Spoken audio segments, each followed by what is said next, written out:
समुद्र छोटा है तो उसका पानी समुद्री जल खारा क्यों होता है? आप सोचे हैं आपका पसीना कैसा रहता है? नमक। देखिए, अगर कोई समुद्र बहुत बड़ा है तो उसका पानी ज्यादा खारा नहीं होगा। अगर कोई समुद्र छोटा है तो उसका पानी खारा होगा। महासागर का जितना भी जल होता है खारा होता है, हम उसे पी नहीं सकते।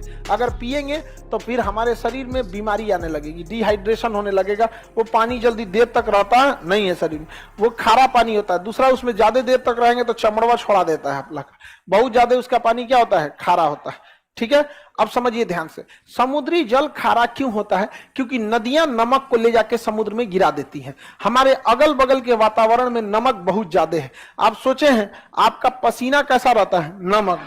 अभी पसीना जाता कहाँ है? जब तक नहाते नहीं है तब तक कहीं नहीं जाता है। आपके शरीर का पसीना वापस नहीं जा सकता है। कपड़ा सोख लेता है, नहीं तो आप लोग वो चकट के मैल बन जाता है यहाँ पे। और वो सारा का सारा पसीना जब आप नहाते हैं, हाँ जी जगमोहन, बेचारा जगमोहन को कह रहा है कि जगमोहन का पसीना महकता है। जगमोहन प्रिय विद्यार्थी है मेरा, समझ में आ गया कि नहीं आ गया?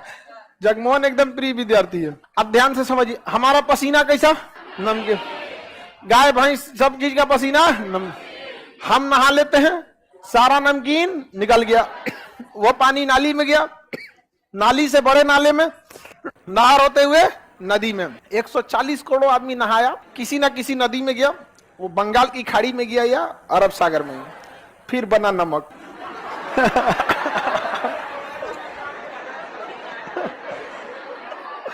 वो नमक कहाँ है?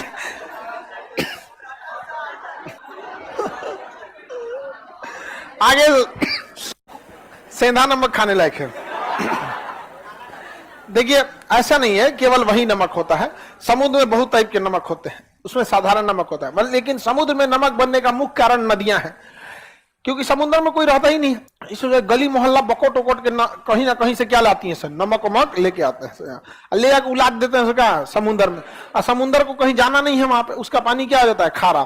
तो बताइए, समुद्र के जल के खारे होने का मुख्य कारण नदियां क्या है? नदियां हैं।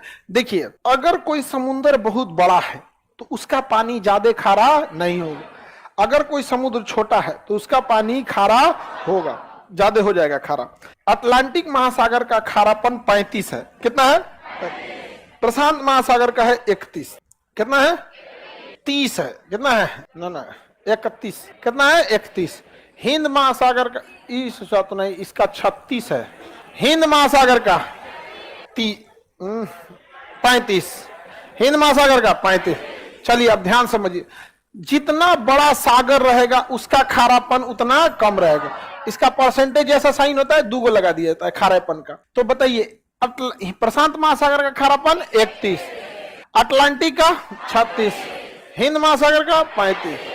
हिंद महासागर का सबसे खारा महासागर प्रशांत महासागर, सॉरी अटलांटिक महासागर।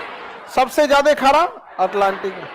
जिसका रीजन समझिए अब आप खुद से, इधर से भी नदियां इधर गिर रही हैं, इधर की भी नदियां इधर गिर रही हैं, इस साइड की नदी इधर, इस साइड की नदी इधर, चारों ओर से उलाट दिया इसी में ले आके। इसका पानी क्या हो गया? खारा।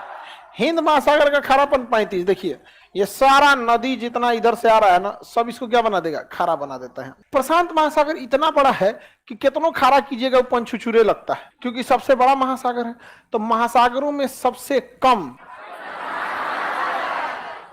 कम लवणता प्रशांत, सबसे ज्यादा लवणता हाँ, और हिंद महासागर का 35। तो हिंद महासागर की लवणता को ही हम महासागरों की औसत लवणता मान लेते हैं। तो महासागरों की औसत लवणता 35।